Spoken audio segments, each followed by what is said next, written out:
श्री ब्रह्मचैतन्य गोंदवलेकर महाराजांच्या कथा भाग 9 हात भरला परमार्थाचा। विषप्रयोग। श्री महाराजांनी भक्तांचे पाप स्वतः भोगले। सन 1876 सालच्या मोठ्या दुष्काळामध्ये श्री महाराजांनी गरीब जनतेला जी अचाट मदत केली ती औंधच्या तत्कालीन राजाने पाहिली आणि तेव्हापासून श्री महाराजांच्यावर त्यांची भक्ती बसली। स्वतः राजा आणि त्याची बायको मधून मधून गोंदवल्यास येत आणि श्री महाराजांचे दर्शन घेऊन जात। कालांतराने राजा मरण पावला आणि संस्थानी राजकारणाच्या रिवाजाप्रमाणे राजघराण्यामध्ये मतभेद सुरू झाले। एकाच वाड्यात दोन पक्ष झाल्यावर एकमेकांच्या बाजूची मंडळी अनेक प्रकारच्या लटपटी, उपद्व्याप व खटपटी करू लागली। सामान्य मनुष्य ज्यांना पाप समजतो अशा धडधडीत खोटे बोलणे, खोटे कागद करणे, दागिने वगैरे लांबविणे, वाईट सल्ला देणे, अन्नामध्ये विष कालविणे, मारेकरी घालणे वगैरे गोष्टींनी सर्वांचे हात बरबटले गेले। हा सर्व प्रकार पाहून मुंबई सरकारने जेकब नावाच्या कलेक्टरला औंधी येथे प्रशासक नेमले। श्री महाराजांकडे येणारी औंधच्या घराण्यातील एक स्त्री पांगळी होती। तिला खुर्चीत बसवून दोन माणसांनी उचलून आणावी लागे। एकदा ती दर्शनास आली असता मोठ्याने रडू लागली। रडण्याचे कारण विचारता ती म्हणाली, महाराज, आजपर्यंत माझ्या हातून नाना तऱ्हेची पापे झाली आहेत। भगवंताचे नाम घ्यायचा प्रयत्न मी करू लागले की ती पापे सगळी डोळ्यांसमोर उभी राहतात। याला काही उपाय आहे काय? यावर श्री महाराज म्हणाले, होय, खात्रीने उपाय आहे। पण तुम्हाला त्या पापांचा खरा कंटाळा आला आहे का? वाटेल तो प्रसंग आला तरी ते पाप पुन्हा तुम्ही करणार नाही अशी खात्री नव्हे वचन मला जर देत असाल तर तुमचे मागील सर्व पाप मी घेतो। आहे का कबूल? हा प्रश्न ऐकून त्या बाईने लगेच मी ते पाप पुन्हा करणार नाही असे श्री महाराजांना वचन दिले। श्री महाराजांनी तिच्या हातात पाणी दिले आणि आजपर्यंत जी जी पापे मी केली ती सर्व आपल्याला अर्पण करते असे बोलून आपल्या हातावर पाणी सोडण्यास सांगितले। त्या बाईने सांगितल्याप्रमाणे मनापासून केले आणि तिच्या मनाची स्थिती सुधारली यात शंका नाही, परंतु श्री महाराजांचे अंग मात्र काळवंडून गेले। शरीराचा रंग भाजल्याप्रमाणे दिसू लागला। असे का म्हणून विचारता ते म्हणाले, पाप ही आगच असते। त्यातल्या त्यात राजे लोकांचे पाप म्हणजे मोठीच आग असते, कारण ज्यांच्या हाती सत्ता अधिक त्यांचे पाप देखील मोठ्या प्रमाणावर घडते। असो, मला त्रास झाला खरा, पण त्या बाईचे कल्याण झाले। 8 दिवसांनी त्यांच्या अंगाचा रंग पूर्ववत झाला। औंधला आल्यावर प्रथम काही दिवस जेकब बरा वागला, परंतु राजघराण्यातील भांडणे जेव्हा त्याने पाहिली तेव्हा दोन्ही बाजूंच्या लोकांकडून पैसे खाण्यास सुरुवात केली। पांगळ्या बाईकडून पैसे मिळेनात तेव्हा ती श्री महाराजांच्या सल्ल्याने वागते असे त्याला समजले। पुढे जेकबने नवीनच कुभांड रचले। आपल्यावर विषप्रयोग झाला अशी हूल त्याने उठविली।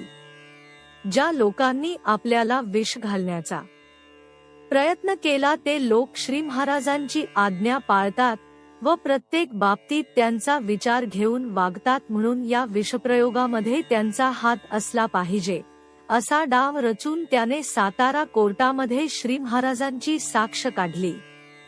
त्याप्रमाणे श्री महाराजांना कोर्टाचे बोलावणे आले।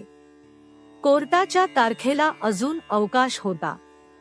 एक दिवस श्री महाराजांनी गंमतच केली। औंधहून जेकबचे 2 गुप्त पोलीस गोंदवल्यास आले व मंदिरामध्ये येऊन श्री महाराजांच्या पाया पडले।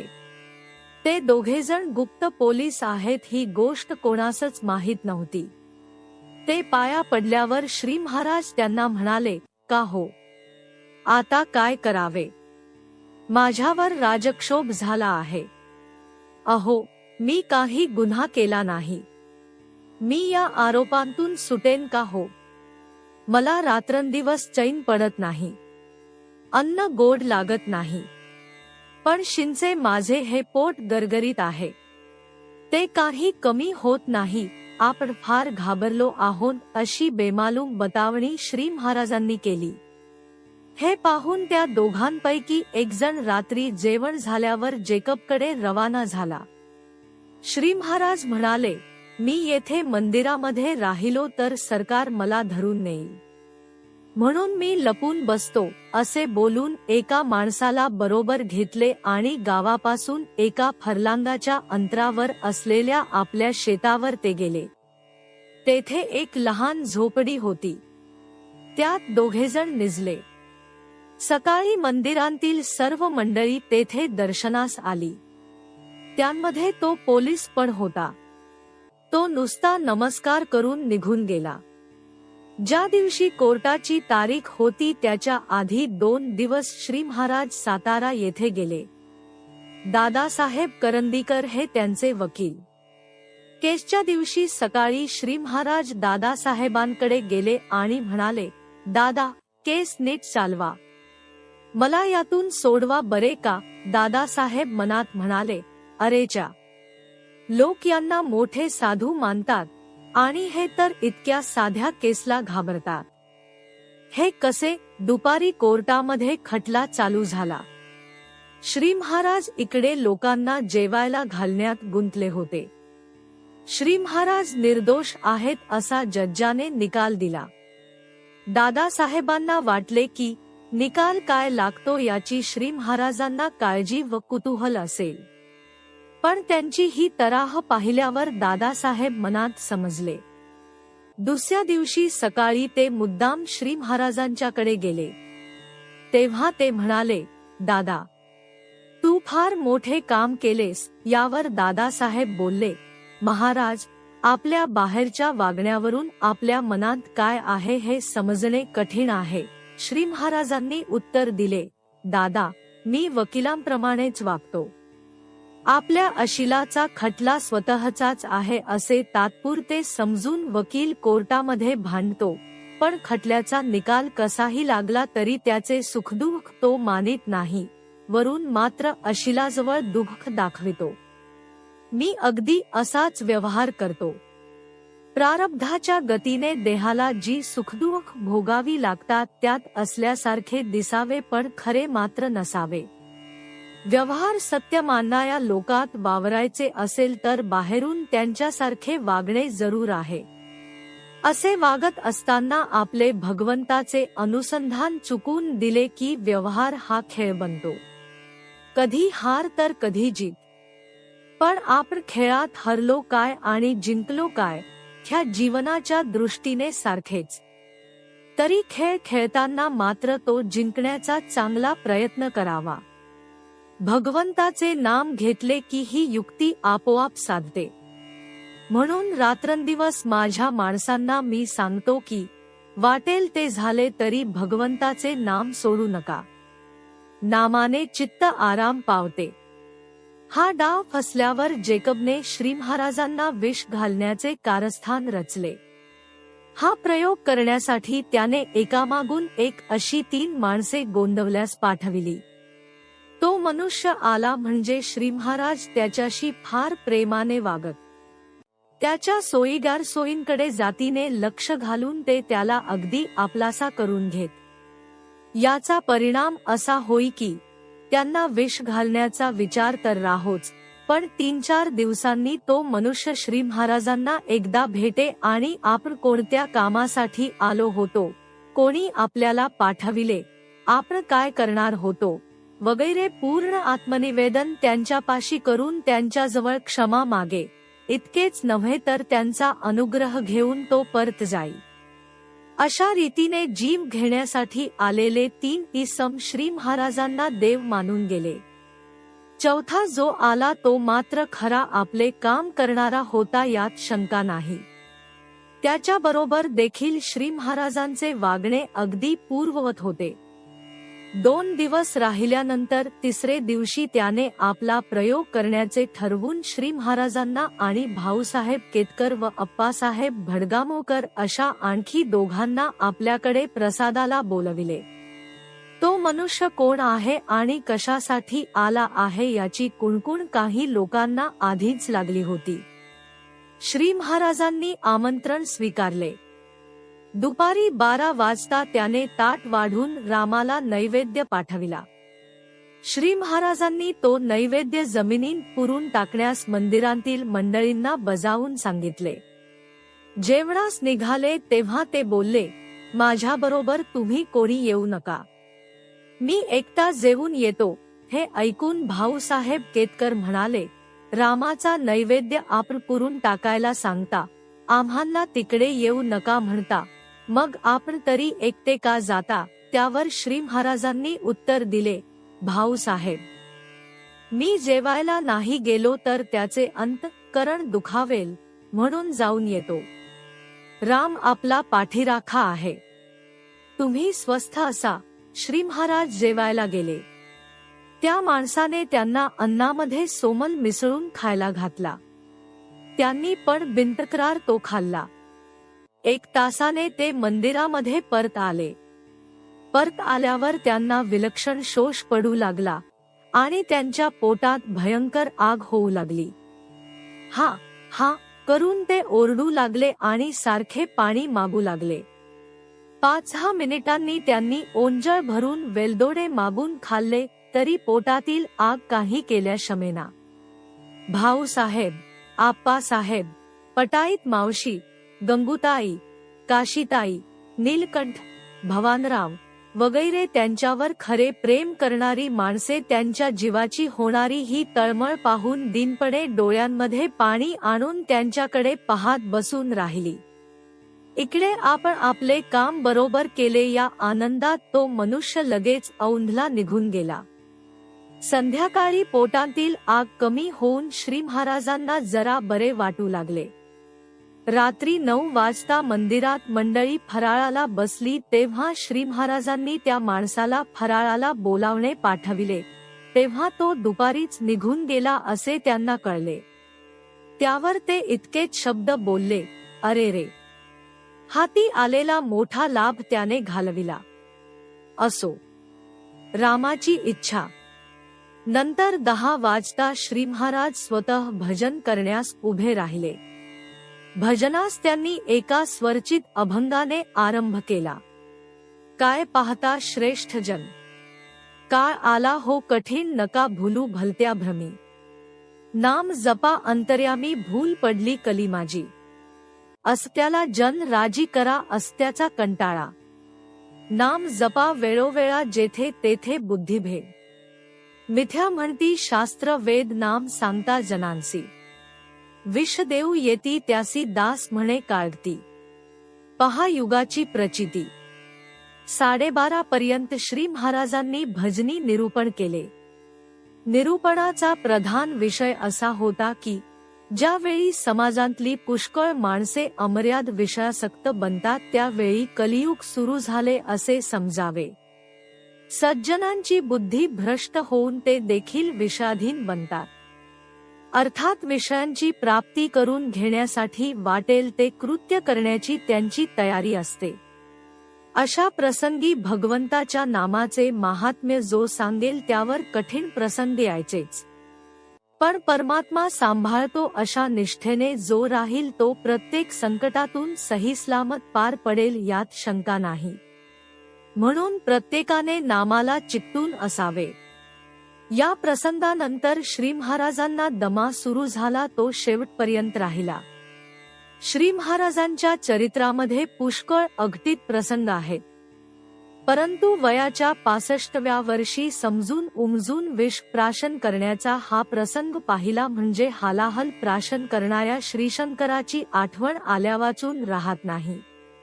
भगवंताच्या नामासाठी प्रसंग पडल्यास विष प्राशन करण्याची सुद्धा तयारी ठेवणे हे खरे नामावरचे प्रेम आणि ही खरी भगवंतावरची निष्ठा.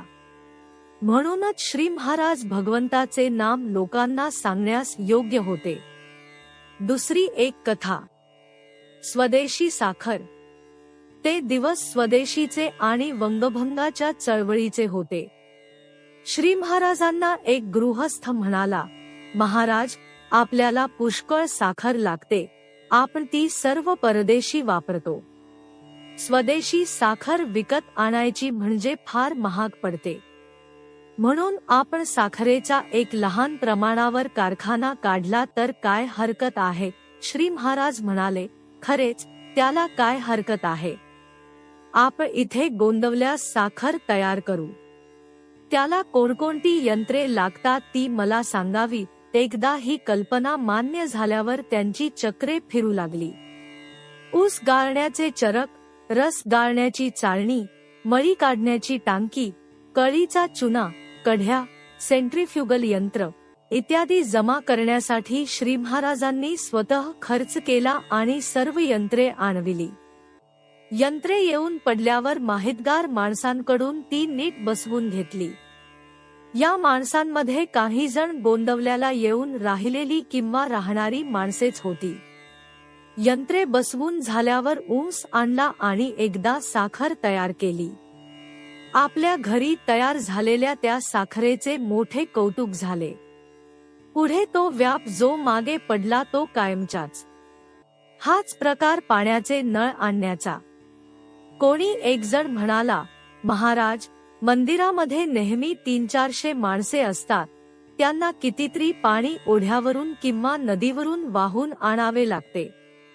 त्यापेक्षा नदीपासून मंदिरापर्यंत आपण जर नळ बसविला तर किती लोकांचे श्रम वाचतील आणि सोय होईल. हे ऐकून श्री महाराज म्हणाले, वा, शाबास, तुमची कल्पना फारच छान आहे. आपण जरूर नळाची सोय करू. लगेच नळ बसविण्यासाठी लागणाऱ्या साहित्याची यादी तयार झाली. नळ किती फूट लांब पाहिजे, त्याचा व्यास किती पाहिजे, तोट्या किती पाहिजे, त्याला फिल्टर कोठे घालाव्याचा इत्यादी सर्व गोष्टी निश्चित होऊन सामान आणण्यासाठी माणूस मुंबईला रवाना देखील झाला. नळाचे सर्व सामान आल्यावर लेव्हल पाहणे, नळ टाकणे, त्यांना पाहिजे तसे वळण देणे, फिल्टर घालणे वगैरे कामे गोंदवल्याच्या माणसांनीच केली. साखरेच्या बाबतीत श्री महाराज जसे मधून मधून काम कोठपर्यंत आले हे स्वतः पहा, त्याप्रमाणे नळाच्या बाबतीत देखील ते मधून मधून चौकशी करी. बरेच दिवस झाल्यावर काम पूर्ण होऊन मंदिरामध्ये पाणी आले. श्री महाराजांनी त्याचे फारच कौतुक केले. 2-3 दिवस नळाला पाणी आले असेल किंवा नसेल, त्यांनी ते बंद करून टाकले व म्हणाले, जितकी सोय तितका परावलंबीपणा जास्त. येथे नळ कायम टिकला तर बायका पुरुष आळशी होतील, म्हणून आहे तेच बरे आहे. खेड्यांमध्ये जीवनाचे स्वरूप नैसर्गिक असल्यामुळे तेथे उपासनेला फार अनुकूल वातावरण सापडते. शहराच्या सोयी खेड्यात नेल्यास हे वातावरण राहणार नाही, म्हणून शहरामधील माणसांनी त्या सोयी आपल्या बरोबर आणू नयेत असे श्री महाराजांचे स्पष्ट मत होते. पुढील कथा. पतितपावन नाम ऐकुनी आलो मी दारा. नागपूर पासून थोड्याच अंतरावर एका लहान गावी एक चांगले सुशिक्षित साधक राहत असत. श्री समर्थ हे त्यांचे गुरु व श्री मारुतीराय हे त्यांचे उपास्य दैवत. काही काल त्यांनी फार तपस्वी वृत्तीने घालवून श्रीदास बोधाचा उत्तम अभ्यास केला. त्याचप्रमाणे महाकवी मोरोपंत यांच्या काव्याचा व्यासंग केला. पुढे ते कीर्तन करू लागले. तपस्वी वृत्ती, मनस्वी उपासना आणि ओजस्वी काव्याचा व्यासंग या 3 गोष्टी लाभल्यामुळे त्यांची कीर्तने फार प्रभावी होऊ लागली. त्यांच्या भोवती स्त्री पुरुष गोळा होऊ लागले. याचा परिणाम असा झाला की ते लोकांना उपदेश देऊन शिष्य व शिष्यिणी करू लागले. त्यांच्या पूर्वीच्या वृत्तीमध्ये फरक पडला आणि श्री मारुतीरायाच्या उपासनेमध्ये वैगुण्य उत्पन्न झाले. हे साधक गृहस्थ श्री महाराजांचे दर्शन घेण्यासाठी मुद्दाम गोंदवल्यास आले. ते आल्यावर आपल्या स्वभावानुसार श्री महाराजांनी त्यांना अगदी बरोबरीच्या नात्याने वागवून त्यांचा मोठा आदर केला. 8 दिवस राहून ते परत जाण्यास निघाले. श्री महाराजांना त्यांनी नमस्कार केला. श्री महाराजांनी देखील त्यांना आशीर्वाद देऊन एक जरीची शाल व नारळ त्यांच्या पुढे केला. तेव्हा ते म्हणाले, पतितपावन नाम ऐकुनी आलो मी दारा, पतितपावन ना होसी म्हणूनी जातो माघारा. या 2 ओळी ते बोलले मात्र श्री महाराज एकदम उसळले आणि बोलले, थांबा थांबा, असे का म्हणता? पतितांना जे पावन करतात त्यांचा राजा हा राम इथे उभा असताना असे का बोलता? मी सांगतो तसे वागा, तुम्ही पावन झालाच पाहिजे. बोला, आहे का तयारी? हा बाजार मांडण्याची मला हौस का आहे? भगवंत खरोखरच मनापासून ज्याला हवा आहे त्याचे काम इथे झालेच पाहिजे. आपण मला खरे सांगा, आपल्याला जगातला मान, लौकिक, पैसा, विषय काहीही नको वाटते का? तसे नसेल तर भगवंत मला हवा आहे हे म्हणणे बरोबर नाही. माझ्यासारख्याची गोष्ट सोडून द्या, पण ज्या श्री समर्थांच्या नावाने तुम्ही जगामध्ये मिरवता ते श्री समर्थ भगवंताची तळमळ लागली असता तुम्हाला वाया जाऊ देतील अशी कल्पना करणे देखील पाप आहे. जगाचा नाद सोडा आणि भगवंताचे प्रेम जोडा. जगाच्या मागे लागाल तर आपले साधन ठार बुडवून टाकाल. तुमच्यासारख्यांनी एकांतात राहावे, सत्य भगवंताचे नाम घ्यावे आणि मनापासून भगवंताला आळवावे. तुम्ही कितीही पतित असला तरी पावन होऊन जाल हा माझा तुम्हाला आशीर्वाद आहे. श्री महाराज हे शब्द बोलताना इतके तेजस्वी दिसत होते की ते गृहस्थच काय, पण इतर सर्व लोकही भयचकित झाले. महाराज, आपला प्रत्येक शब्द लाख मोलाचा आहे. मी तसे वागण्याचा प्रयत्न करीन, असे बोलून ते नमस्कार करून निघून गेले. माझ्या नशिबी काळजी नाही. एकदा श्री महाराज मंडळींच्या बरोबर सुखसंवाद करीत बसले होते. बोलता बोलता काळजीचा विषय निघाला असता श्री महाराज म्हणाले, इथे येणारी इतकी माणसे मी पाहतो, त्यापैकी प्रत्येक जण आपला काळजी करीत असतो. काळजी करायला तुम्हांपाशी कारण तरी काय असते ते सांगा. एक जण म्हणाला, महाराज, पैसा नसला तर प्रपंच कसा चालणार? जगामध्ये पैशावाचून क्षणभर देखील चालत नाही आणि पैसा तर आपल्या मनासारखा मिळत नाही, म्हणून आम्ही काळजी करतो. श्री महाराज म्हणाले, तुमचे म्हणणे मला पटले. दुसरा म्हणाला, महाराज, पैशाचे इतके महत्व नाही. पुष्कळ पैसा आहे, पण घरात बायकोच नसेल किंवा असून अनुकूल नसेल तर मनुष्याने जगायचे कसे? म्हणून आम्ही काळजी करतो. श्री महाराज म्हणाले, तुमचे म्हणणे देखील मला पटले. तिसरा म्हणाला, महाराज, हाय खरे श्री महाराज नाही.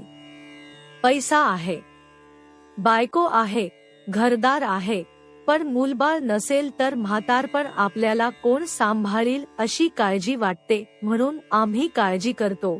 श्री महाराज म्हणाले, तुमचे म्हणणे पण मला पटले. चौथा म्हणाला, महाराज, ह्या गोष्टी ख्या नाहीत. पैसा आहे, बायको आहे, मुलेबाळे आहेत, पण मुलगी जर लग्नाची असेल आणि तिचे लग्न जुळत नसेल तर काळजी नको म्हटली तरी मागे लागते. म्हणून आम्ही काळजी करतो. श्री महाराज म्हणाले, तुमचे म्हणणे तर मला एकदम पटले. पाचवा म्हणाला, महाराज, काळजीचे खरे कारण मी आपल्याला सांगतो. आज आपल्याला सर्व गोष्टी अनुकूल असल्या तरी उद्या त्या तशा राहतीलच अशी खात्री मनाला नसते, पण त्या तशा चालू राहाव्यात अशी इच्छा मात्र असते, म्हणून आम्ही काळजी करतो. श्री महाराज म्हणाले, वा, तुमचे म्हणणे फारच संयुक्तिक आहे, म्हणून ते मला खरोखर पटले. सहावा म्हणाला, महाराज, काळजीचे कारण शोधायला दूर जाण्याचे कारण काय? पहिली गोष्ट म्हणजे पुष्कळ वेळा आम्ही काळजी करीत नाही, पण नको असली तरी आम्हाला ती आपोआप लागते. दुसरी गोष्ट, आपल्या इच्छेविरुद्ध काही घडू नये असे मनाला वाटते, पण तसे ना घडू देण्याचे आमच्या हातात नसते, म्हणून काय होणार आहे कोणास ठाऊक या विचाराने काळजी लागते. तिसरी गोष्ट म्हणजे आमचे मन नेहमी संकटाच्या भरमसाठ कल्पना करूनच आम्हाला घाबरवून सोडते, म्हणून आम्ही काळजी करतो. श्री महाराज म्हणाले, काळजीवर तुम्ही किती काळजीपूर्वक विचार केला आहे हो. तुमचे म्हणणे तर कोणालाही पटलेच पाहिजे. आता आपण असे करू, काळजी लागण्याची जी कारणे तुम्ही सांगितली त्यापैकी माझ्यापाशी कोणती आहेत ते बघा. माझ्याजवळ एकही पैसा आज शिल्लक नाही. माझी बायको असून नसल्यासारखी आहे. मला मुलगा नाही की मुलगी नाही. मला मुलगीच नाही, त्यामुळे तिच्या लग्नाची काळजी मला करता येणार नाही. माझ्याजवळ आज इतकी मंडळी इथे आहेत, त्यांमध्ये माझ्या नात्यागोत्याचा कोणी नाही. हे सर्व लोक परत आपापल्या घरी गेले म्हणजे माझे प्रत्येक बाबतीत अडेल. आपल्या इच्छेविरुद्ध घडू नये असे म्हणावे तर माझी इच्छा बाजूला ठेवून प्रत्येक प्रसंगी लोकांच्या इच्छेनेच मला वागावे लागते. सारांश, तुम्ही सर्वांनी आताच सांगितलेली काळजी लागण्याची बहुतेक सर्व कारणे माझ्या जवळ आहेत, तरी मला काळजी लागत नाही. याचे कारण असे तर नसेल की काळजी लागण्याचे एखादे महत्वाचे कारण तुमच्या नजरेतून सुटले असेल. हे ऐकून काका फडके म्हणाले, होय महाराज, अगदी बरोबर आहे. अब्रू जाण्याचा प्रसंग आला म्हणजे मनुष्याला काळजी लागलीच पाहिजे. श्री महाराज म्हणाले, काका, तुम्ही आज इथे होता म्हणून फार बरे झाले. आधी मला फारशी अब्रू नाही, पण जी काही थोडी आहे ती जाण्याचा प्रसंग येईल असे मी काय करू सांगा. काका म्हणाले, महाराज, आपण अन्नदानाकरिता फार प्रसिद्ध आहात. आज आपल्या कोठीत तिखट आणि मीठ यांच्या डब्याशिवाय काहीही पदार्थ शिल्लक नाही. तेव्हा उद्या 100 जोडपी जेवायला घालायचा संकल्प सोडला आणि आपण होऊन स्वयंपाकाचे सामान आणले नाही तर काय होईल ते पहा. श्री महाराज म्हणाले, बस ठरले. उद्या मी 100 जोडपी जेवायला घालायचा संकल्प सोडतो. शिवाय इथे असणाऱ्या कोणीही माणसाने मला विचारल्याशिवाय बाजारातून काहीही विकत आणायचे नाही. काका, आत्ताच्या आत्ता सर्वांना जेवणाचे आमंत्रण करून या, वेळ मात्र सांगू नका. शाबास, अशी चलाख माणसे पाहिजेत. काकांनी सर्वांना आमंत्रण दिले. दुसऱ्या दिवशी सकाळी 10 वाजण्याच्या सुमारास श्री महाराज श्रीरामरायासमोर भजनासाठी उभे राहिले. चूल थंड असल्यामुळे अगदी सर्व स्त्री पुरुष भजनास हजर राहिले. आम्ही काय कुणाचे खातो रे, तो राम आम्हाला देतो रे, हे श्री समर्थांचे पद निरूपणाला घेऊन श्री महाराजांनी 2 तास मंदिरात आनंद नुसता भरून टाकला. भजन आटोपल्यावर सर्वजण स्वस्थ बसले. 1 वाजून गेला, 2 वाजले, तरी चूल आपली थंडच. तेव्हा एक बाई आली आणि श्री महाराजांना म्हणाली, महाराज, आमचे काही नाही, पण माझ्या या मुलाला भूक लागली म्हणून तो रडतो आहे, त्याला काय करू. दुसरी बाई म्हणाली, महाराज, मला उपास घडला तर चालेल, पण त्यांना उपास सोसत नाही. त्यांची प्रकृती ना बिघडावी म्हणून मी म्हणते, दुसरे काही नाही. तिसरी बाई म्हणाली, महाराज, जेवायला बोलावलेली इतकी माणसे तळमळत आहेत, रामाला हे कसे पाहवते कोणास ठाऊक. प्रत्येकीचे म्हणणे श्री महाराज ऐकून घेत होते आणि अगदी स्वस्थ बसून राहिले होते. शेवटी 6 वर्षांचा एक मुलगा त्यांच्याकडे आला आणि त्यांच्या कमरेला विळखा घालून रडत म्हणाला, महाराज, मला भूक लागली, भात द्या. श्री महाराज त्याला म्हणाले, जा, रामाला सांग की मला भात. इतक्यात मंदिरासमोर एक भरलेली बैलगाडी येऊन थांबली. एक मनुष्य श्री महाराजांची चौकशी करीत आला. त्यांचे दर्शन घेऊन तो त्यांना म्हणाला, महाराज, मी आपल्याला नवस केला होता की मला यावेळी जर मुलगा झाला तर मी रामाला 200 माणसांचा नैवेद्य करीन. माझी बायको बाळंत होऊन 1 महिना झाला. मुलगा झाल्याच्या आनंदात मी नवस फेडायचे विसरून गेलो होतो. काल रात्री माझ्या बायकोने मला आठवण करून दिली. सकाळपासून तयारी करता करता वेळ लागला, म्हणून इथे यायला इतका उशीर लागला. भाजी वगैरे निवडून तयार करून आणली आहे, तेवढा नैवेद्य आज करायला सांगा. जानकी जीवन स्मरण जय जय राम म्हणत श्री महाराज उठले आणि त्यांनी श्रीरामाला साष्टांग नमस्कार घातला. लगेच गाडीमधून सामान काढले, चूल पेटविली, सुंदर स्वयंपाक तयार होऊन रामाला नैवेद्य झाला आणि संध्याकाळी 5 वाजेपर्यंत सर्व मंडळींची जेवणे झाली. गाडी घेऊन येणाऱ्या माणसाला प्रसाद देऊन निरोप दिल्यावर श्री महाराजांनी मंडळींना बोलाविले आणि सांगितले, आपण थोडा धीर धरून राहावे. परमात्मा आपल्याला मदत केल्याशिवाय राहत नाही. आपण खऱ्या मनाने भगवंतावर थोडा भार घालून असावे. तिथे लबाडी चालत नाही. आपले मन स्वच्छ नसेल तर भगवंत हात आखडता घेतो, पण खरी अनन्यता असेल तर पोटभर पुरवितो. काका, हा प्रकार तुम्ही पाहिलात ना? मला काळजी लागण्याचा योग नाही असे दिसते. माझ्या नशिबी काळजी नाही, म्हणून तिचा नाद सोडावा हे बरे. दुसरी कथा. विप्रसभा. श्री महाराज श्रीरामनामाचे महत्त्व रात्रंदिवस सांगत होते. ही गोष्ट जरी खरी तरी वैदिक कर्ममार्गाला त्यांनी पुष्कळ महत्त्व दिले, हे पण तितकेच खरे आहे. स्वतः ते नित्य स्नानसंध्या करीत आणि आपल्या जवळच्या लोकांना ती करण्यास सांगत. गायत्री मंत्राबद्दल त्यांना फार आदर असून त्यांनी गोंदवल्यास 2 गायत्री पुरश्चरणे करविली.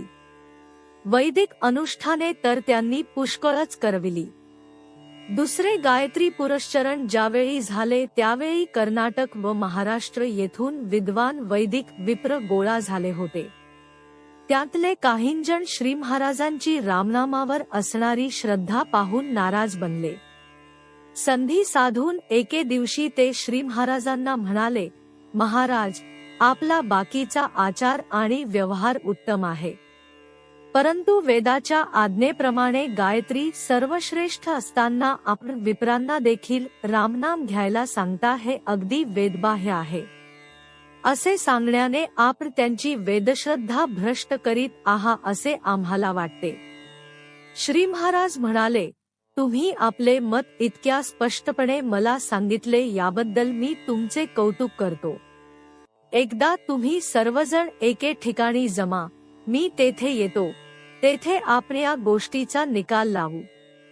ठरल्याप्रमाणे श्रावण वद्य एकादशीला श्रीराम मंदिरामध्ये मोठा दरबार भरला. मंदिर अगदी गच्च भरून गेले. श्री महाराजांनी नवी कफनी घातली होती.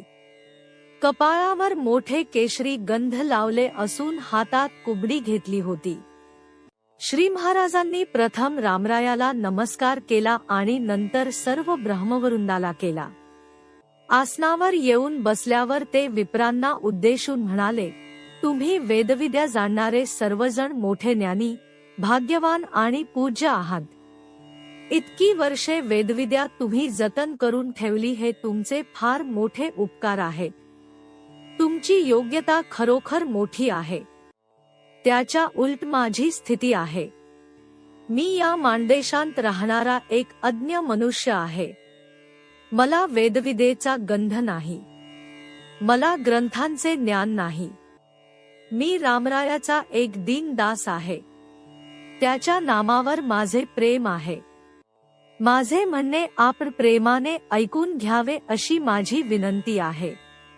वेदांनी गायत्री अत्यंत पूज्य मानिली आहे हे बरोबरच आहे, कारण गायत्रीच्या उपासनेमध्ये विलक्षण सामर्थ्य साठविलेले आहे. गायत्रीची उपासना करणाऱ्या माणसाच्या अंगी खरे वैराग्य आणि चांगले पावित्र्य असावे लागते. पूर्वीचे ऋषी जनपदापासून दूर अशा अरण्यामध्ये आश्रम बांधून राहत असत.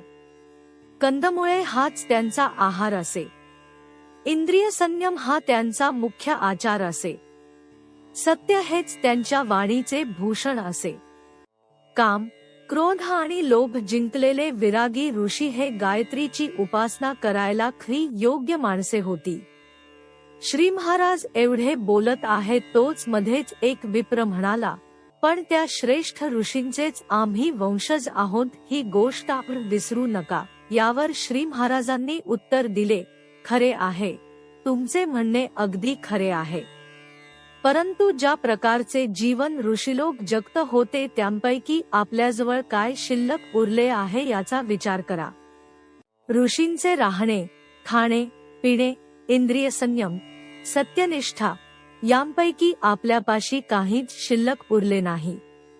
त्या काळी ऋषींनी पर्जन्य सूक्त म्हटले असताना पाऊस पडत असे आणि तेच सूक्त आज म्हटले असताना साधा वारा देखील सुटत नाही. ऋषींच्या अंगी तपश्चर्येचे सामर्थ्य होते, म्हणून त्यांच्या आशीर्वादाला जशी किंमत होती तशी त्यांच्या शापाला देखील होती. सध्या काल फार निराळा आला आहे. जीवनाबद्दल पूर्वी असणारी निष्ठा बदलली आहे. मालकीने विषय भोगणाऱ्या ऋषींचे वंशज अत्यंत विषयासक्त झाले आहेत. त्यांना जगातल्या वैभवाची इच्छा उत्पन्न झाली आहे. त्यांच्या आहाराविहारामध्ये फार बदल होऊन वैदिक कर्म केवळ नाममात्र शिल्लक राहिली आहे. ते वेदपठन करतात खरे, पण त्याचा उपयोग पोट भरण्यासाठी होतो. इतक्यात दुसरे एक भटजी मध्येच बोलले, हे असे आहे म्हणून सर्व वैदिक कर्म नाहीशी करावी की काय? आपल्यासारख्यांच्या शिकवणीचा असा विपरीत परिणाम होतो हे स्पष्ट दिसून येते. आपल्या शिष्यांच्यापैकी किती जण रोज संध्या करतात ते कृपा करून सांगा. यावर श्री महाराज अगदी नम्रतेने म्हणाले, असा प्रश्न मला विचारू नये, कारण तो आपल्यावरच उलटायचा संभव आहे. संध्या ना करणारी माझी माणसे जशी दाखविता येतील तसे रोज स्नानसंध्या ना करणारे, एकादशी ना करणारे, कांदा लसूण खाणारे, धूम्रपान करणारे, परस्त्री आणि परद्रव्याचा अपहार करणारे, अहोरात्र परनिंदा करणारे, वैदिक विप्रही दाखविता येणार नाहीत काय? माझ्या बोलण्याचा हेतू आपण नीट ध्यानात घ्यावा अशी माझी विनंती आहे. सध्या परिस्थिती अशी आहे की वैदिक कर्मांवरची श्रद्धा लोकांमध्ये पूर्ववत राहिली नाही आणि वैदिक कर्म यथासांग घडणे कठीण होऊन बसले आहे.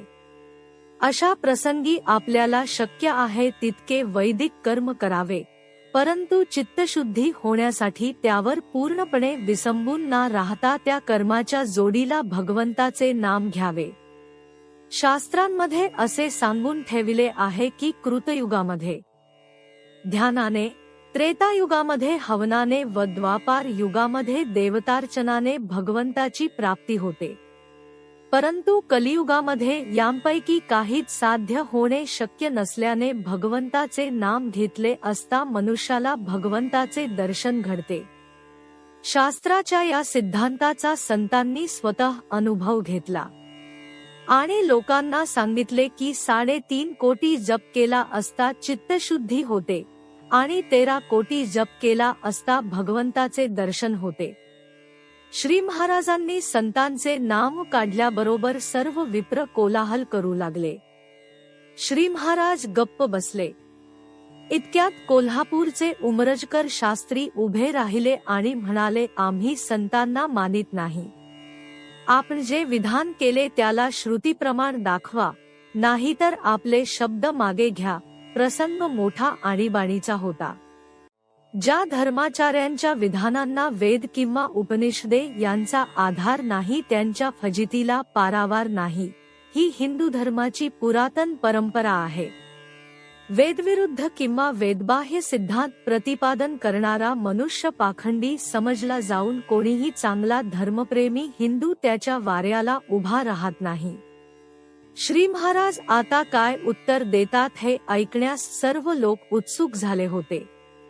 तेव्हा अगदी शांतपणे आणि सर्वज्ञपणाच्या आत्मविश्वासाने श्री महाराज बोलले, मला आपण महत्व देऊच नका, पण श्री ज्ञानेश्वर महाराज, श्री एकनाथ महाराज, श्री तुकाराम महाराज, श्री समर्थ रामदास स्वामी इत्यादी ज्या थोर संतांच्या नावावर मी नामाविषयी सांगतो ते संत वेदबाह्य बोलतील हे कधी शक्यच नाही. वेदांना जे परमात्म स्वरूप अगोचर आहे ते स्वरूप तद्रूपत्वाने संत जाणतात. नामाविषयी श्रुतीप्रमाणच पाहिजे असेल तर अथर्ववेदांतर्गत कलिसंतरणोपनिषद पहावे, असे बोलून रामशास्त्री गिजरे यांना श्री महाराजांनी या उपनिषदाची पोथी आणाव्या सांगितली. पोथी आणल्यावर त्यांना वाचण्यास सांगता त्यांनी पुढील मंत्र वाचून दाखविले. सर्व श्रुतिर्हस्य गोप्यम तत्शृणु येन कलिसंसार तरिष्यसि. भगवतादिपुरुषस्य नारायणस्य नामोच्चारणमात्रेण निर्धूत क्लिह भवति. नातः परतरोपायः सर्ववेदेषु दृश्यते. नास्य विधिः. सर्वदा शुचिः अशुचिः वा पठन् कोऽपि सायुज्यतामेति. यदा सार्धत्रिकोटिर्जप्ति तदा पूतो भवति. सद्यो मुच्यते. श्री महाराज पुन्हा म्हणाले, वेद हे भगवंताचे वर्णन करतात. नामदेखील भगवंताचेच अस्तित्व प्रकट करते. प्रत्येक वेदमंत्राच्या आरंभी हरि ओम असते ते नामच आहे. जसे वेद हे अनादि तसे नाम हेही अनादि. जसे वेद हे अपौरुषेय तसे नाम हेही अपौरुषेय. जसे वेद हे अनंत तसे नाम हेही अनंत आहे. प्रत्यक्ष शिवाने नाम घेतले म्हणून ते अनादि साधन आहे. इतर साधनांना आणि वैदिक कर्मांना आहार विहाराची बंधने आहेत, भगवंताच्या नामाला ती नाही. सध्याच्या परिस्थितीमध्ये संयमाची बंधने सुटत चालली म्हणून संतांनी कळवळून नाम घ्या असे सांगितले. नाम हे आगंतुक नाही. आदिनारायणाने वेद सांगायच्या वेळी जो ओमचा ध्वनी केला तेच नाम होय. म्हणून आपणा सर्वांना माझी विनंती अशी की आपण नाम घेत जावे. किंबहुना आपण नाम घेतले तरच वेदांचा खरा अर्थ आपल्याला कळेल अशी माझी खात्री आहे. श्री महाराज भाषण करीत असताना एकीकडे त्यांची लीनता आणि दुसरीकडे त्यांचा नामाबद्दलचा आत्मविश्वास, एकीकडे बोलण्याचा साधेपणा आणि आपलेपणा तर दुसरीकडे स्वानुभवाचे तेज आणि भगवंताच्या निष्ठेचा निश्चितपणा, एकीकडे वादाची कुशलता व दुसरीकडे परंपरेबद्दल आदर, या गोष्टी पाहून सर्व सभा त्यांच्या बाजूला वळली. तेथे जमलेल्या पुष्कळ विप्रांनी त्यांच्यापासून नाम घेतले. श्री महाराज वैदिक परंपरा टिकविण्यासाठी विशेष काळजी घेत होते. गुरुवारी व शनिवारी सर्व देवांच्यावर रुद्रवमानयुक्त अभिषेक करावयाची व्यवस्था त्यांनी केली. वैदिकांना तसेच हरदासांना ते फार मान देत. वैदिकांनी कंठस्थ करून वेद रक्षण केले म्हणूनच आज ते आपल्याला मिळाले असे ते नेहमी म्हणत. गोंदवल्यास, काशीस व पंढरपुरास त्यांनी वेदघोष करवून वेद म्हणणाऱ्या विप्रांना पुष्कळ दक्षिणा देऊन तृप्त केले. परंपरेला मुळातून उपटून टाकण्यापेक्षा तिच्यामध्ये योग्य ती सुधारणा घडवून आणणे हे खऱ्या सुधारकाचे कार्य होय. संतांनी हे कार्य केले म्हणून त्यांनी वेदांचा अपमान न करता प्रस्तुत कालाला योग्य असा फरक जीवनात घडवून आणला, असे श्री महाराज सांगत असत. पुढील कथा. समोर निंदा करणारा हरदास. एकदा वाईच्या शास्त्री मंडळींनी एका हरदासाला तयार करून गोंदवल्यास रवाना केले. हरदास बुवा आपल्या सौभाग्यवतीला घेऊन गोंदवल्यास दाखल झाले. घोडे उभे करून बुवा मंदिरात आला. श्री महाराज तेथेच बसले होते. त्यांना किंवा रामाला नमस्कार ना करता मोठ्या आढ्यतेने तो म्हणाला, अहो साधू बुवा, मी हरदास आहे, वाईहून आलो आहे. हे ऐकून श्री महाराज उठले आणि अत्यंत आदराने त्यांनी बुवांचे स्वागत केले. दुसऱ्या दिवशी सकाळी आपण रामासमोर कीर्तन करणार असे त्याने जाहीर केले. श्री महाराजांनी स्वतः सर्वांना मुद्दाम बोलावले. दुसरे दिवशी बुवा कीर्तनास उभे राहिले आणि बरोबर त्यांच्या समोर श्री महाराज एका पाटावर बसले. मंदिर स्त्री पुरुषांनी गच्च भरले होते. ऐसे संत झाले कळी. तोंडी तंबाखूची नळी. हा अभंग पूर्वरंगासाठी लावला. प्रथम इकडच्या तिकडच्या गोष्टी झाल्यावर त्याने श्री महाराजांची अगदी सरळ उघड निंदा सुरू केली. निळकंठ, गोपीनाथ, भवानराव वगैरे श्रोते क्रोधाने चुळबुळ करू लागले. त्याबरोबर श्री महाराजांनी डोळ्यांनी त्यांना गप्प बसण्याची खूण केली आणि आपण स्वतः डोळे झांकून जप करीत बसले.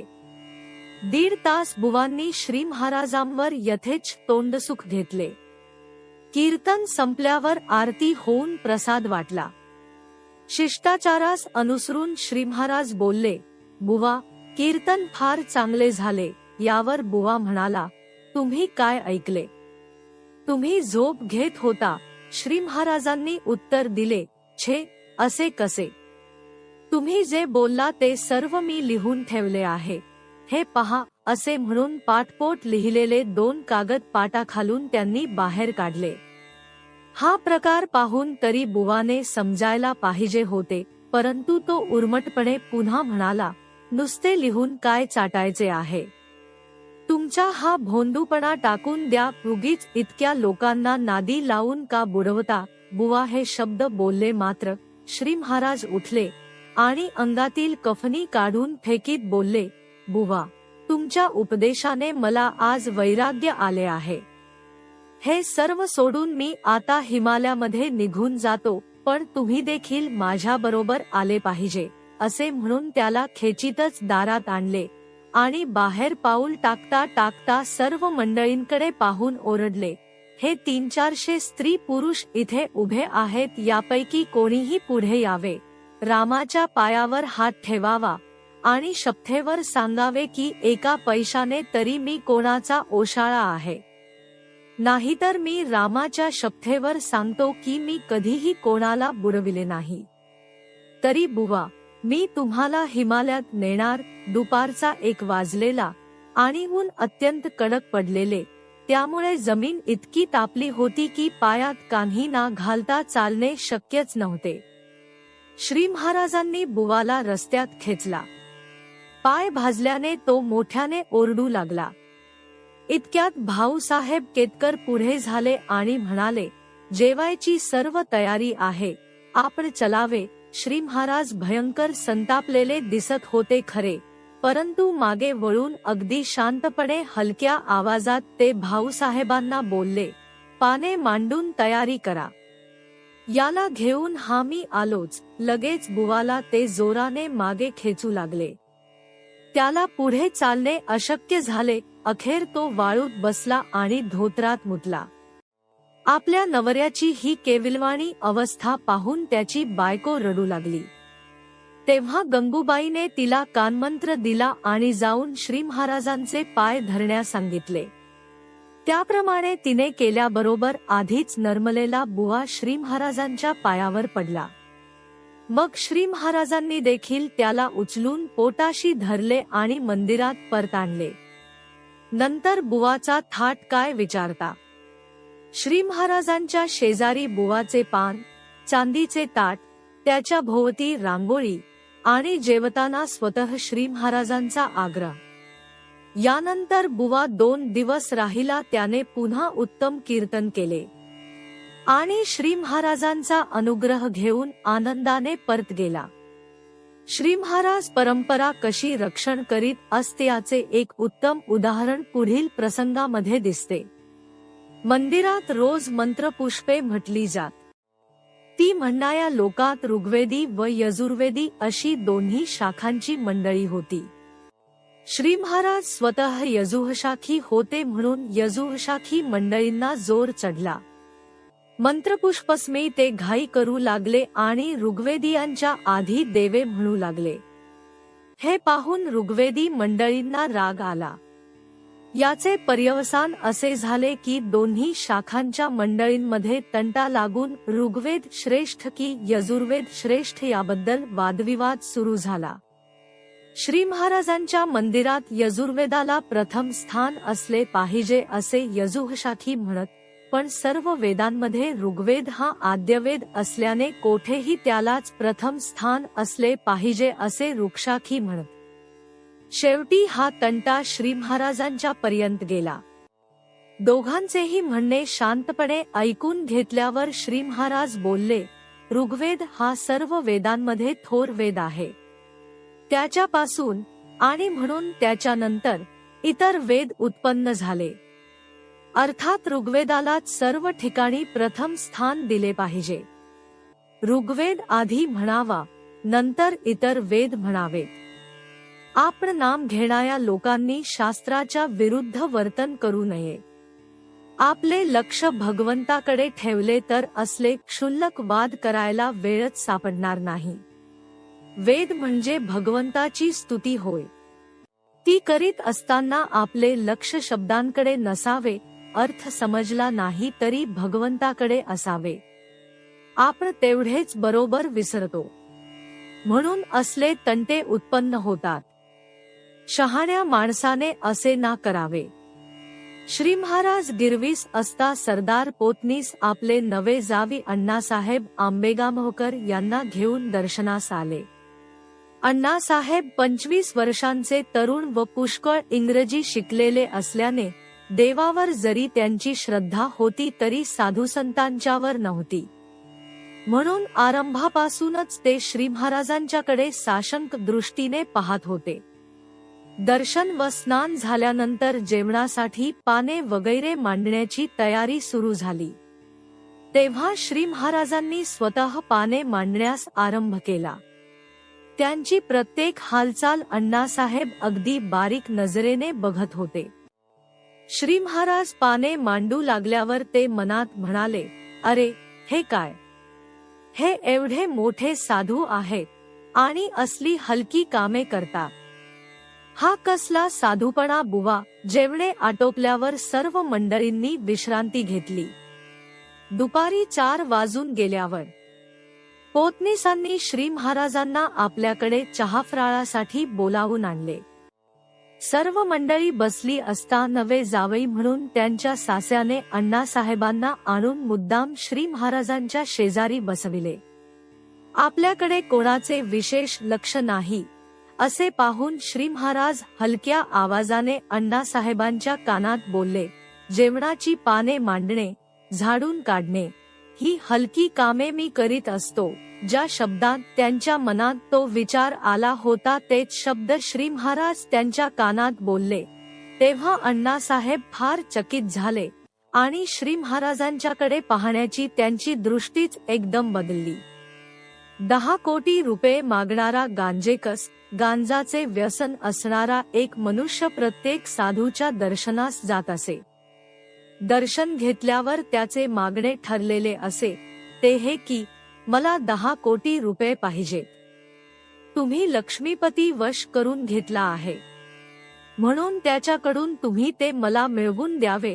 त्या काळच्या सर्व प्रसिद्ध सत्पुरुषांच्याकडे तो जाऊन आलेला होता. कोणी गोड शब्दाने तर कोणी कटू शब्दाने त्या गांजेकसाला वाटेला लावला होता. शेवटी तो शिर्डीच्या साईबाबांकडे गेला. त्यांनी त्याला 4 दिवस ठेवून घेतले आणि नंतर सांगितले, अरे हे बघ, मी बोलून चालून फकीर, माझ्यापाशी तुला काय बरे मिळणार. तू गोंदवल्यास जा, साधू फार श्रीमंत आहे. प्रत्यक्ष राजाराम त्यांच्या घरी त्यांची सेवा करतो. तिथे तुला पाहिजे ते मिळेल. पण माझे नाम त्यांना सांगू नकोस हं. असे बोलून ते हळूच त्याच्या कानात म्हणाले, पैसे मिळाले तर त्यातले 1 कोटी माझे बरे का. म्हणजे मी ही फकिरी एकदांची सोडून देईन. त्या गंजटाला हे बोलणे अक्षरशः खरे वाटून त्याने 1 कोटी रुपये साईबाबांना देण्याचे कबूल केले आणि तो गोंदवल्यास आला. त्याने नमस्कार केल्यावर कोण, कोठले, केव्हा आले याची चौकशी करून श्री महाराज त्याला म्हणाले, आज आता फार उशीर झाला आहे, उद्या सकाळी मला भेटावे, मग आपण विचार करू. या रीतीने पहिल्या दिवशी त्याची बोळवण झाली. दुसऱ्या दिवशी सकाळी 9 वाजता स्नान करून भस्माचे पट्टे ओढून तो मंदिरात आला. श्री महाराज मागे हात धरून फेऱ्या घालीत होते व कोणाशी शेतासंबंधी काही बोलत होते. त्याला पाहिल्यावर त्याच्याकडे वळून ते म्हणाले, बोला, कोणत्या कामासाठी इतक्या लांब आपण आला आहात. तो म्हणाला, महाराज, काम दुसरे काही नाही, मला फक्त 10 कोटी रुपये पाहिजेत, म्हणून मी आपल्याकडे आलो आहे. हे ऐकून श्री महाराज म्हणाले, हत्तीच्या, एवढेच ना. 10 कोटी रुपयांची काय किंमत आहे? माझ्याकडे लागले. तुम्हाला 10 कोटी रुपये देतो. पैशांची व्यवस्था होईपर्यंत तुम्ही अगदी स्वस्थ असा. हे शब्द श्री महाराज इतके ठासून बोलले की त्याचा त्यांच्या बोलण्यावर 100% विश्वास बसला आणि तो म्हणाला, बस. याला म्हणतात सत्पुरुष. मी इतके साधू बघितले, पण यांच्यासारखा श्रीमंत साधू एकही आढळला असेल तर शपथ. सगळे आपले भिकारी. प्रत्येकाची भिक्षा मागण्याची तयारी. अरे, हे कसले आहे साधूपण. साधूच्या पायी लक्ष्मी दासी होऊन राहिली पाहिजे, याप्रमाणे त्या गंजटाला बनविल्यानंतर एक एक दिवस जाऊ लागला. रोज तो श्री महाराजांना पैशाबद्दल विचारी आणि ते देखील मोठ्या आपलेपणाने त्याला सांगत की हो हो, मी त्या मार्गांतच आहे. बहुतेक उद्या रक्कम देईनच. एक आठवडा असा गेल्यावर एके दिवशी दुपारी 1 वाजता मंदिरातील सर्व मंडळी पानांवर बसली होती आणि श्री महाराजांनी त्याला जेवणासाठी 4 बोलावणी पाठविली, परंतु तो काही केल्या जेवायला येईना. तो म्हणे, मला पैसे दिल्याशिवाय मी जेवायला उठणार नाही. शेवटी श्री महाराज स्वतः उठले आणि त्याच्याकडे गेले. त्यावेळी त्याने आपली गांजाची चिलीम, निखारा वगैरे वर ठेवून तयार केली होती. तो आता छापी लावून दम मारणार इतक्यात श्री महाराजांची स्वारी तेथे त्याच्या समोर उभी राहिली. त्याने ती भरलेली दगडाची भली मोठी चिलीम तशीच जय भोलानाथ म्हणून श्री महाराजांच्या पुढे केली. त्यांनी पण एकही शब्द ना बोलता ती घेतली. पुढे केलेली चिलीम नको म्हणणे हा श्रीशंकराचा अपमान आहे असे गांजा पिणारे लोक समजतात आणि इतक्या जोराने दम लाविला की संबंध गांजाची राख झाली. दगडाची चिलीम आधीच जड, त्यात ती मोठी असेल तर मुरलेल्या माणसाला देखील दम लावणे कठीण जाते. मग नवख्या अभ्यासूची गोष्टच राहू द्या. ज्या पद्धतीने श्री महाराजांनी दम लावून गांजाची राख केली ते पाहून तो आश्चर्याने उद्गारला, अरे बापरे, आप तो मेरे से भी बढ़कर है महाराज. आपला किती वर्षाचा अभ्यास आहे. श्री महाराज म्हणाले, चला चला, आधी जेवायला चला. सगळी मंडळी खोळंबून बसली आहेत. तो मुकाट्याने जेवाव्यास आला. यावर 2 दिवस गेले आणि त्याची पुन्हा तक्रार सुरू झाली. आता पैसे मिळाले नाहीत तर आपण येथे राहाव्याचे नाही, अशा निश्चयाने तो श्री महाराजांच्याकडे आला व म्हणाला, महाराज, शेवटी पैशाचे आपण काय केले? श्री महाराज एकदम म्हणाले, अरे हो, मी तुम्हाला सांगायचे विसरलो. मी काल रात्रीच सर्व पैसे तयार करून ठेविले आहेत. तळघरामध्ये रुपयांच्या थैल्या भरून तयार ठेविल्या आहेत. तुम्ही नेण्याची व्यवस्था करा. पैसे तयार आहेत. हे ऐकल्याबरोबर त्याला मोठा आनंद झाला. तो म्हणाला, महाराज, आपणच सांगा ना, मी पैसे कसे घेऊन जाऊ? ते म्हणाले, अहो, त्यात काय आहे? पैसे बैलगाड्यांमध्ये घालून न्या. पण 10 कोटी रुपयांच्या थैल्या किती तरी झाल्या आहेत. त्यांना 100 बैलगाड्या तरी कमीत कमी लागतील. तुम्ही बैलगाड्या आणा की माझे पैसे तयार आहेत.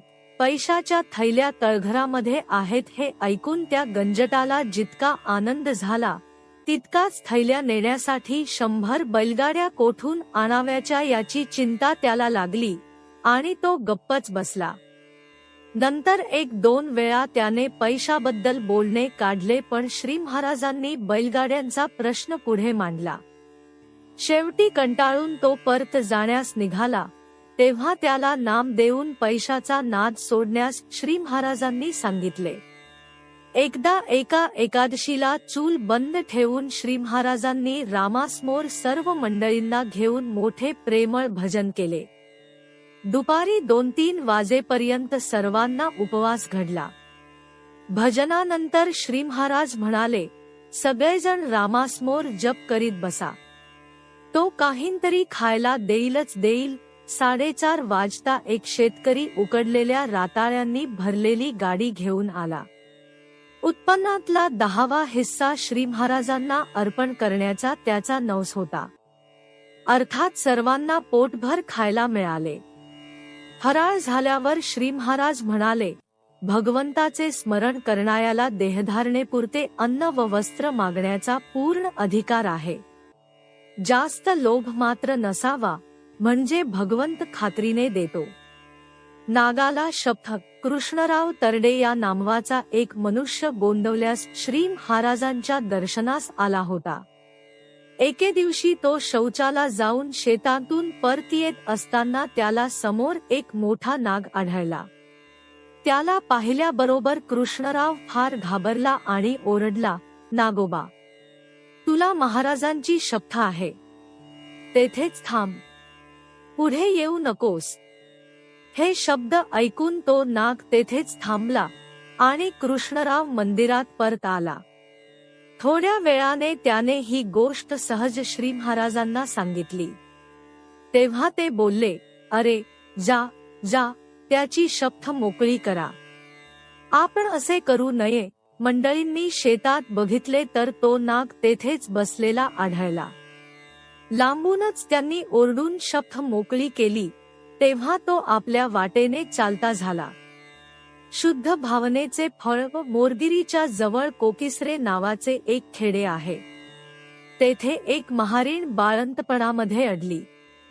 त्या बाईंची नीट सुटका व्हावी म्हणून गावातील लोकांनी पुष्कळ खटपट केली, परंतु त्यांना यश येईना आणि तिचा जीव कासावीस होऊ लागला. त्या गावचा पाटील हरी हा श्री महाराजांचा शिष्य होता.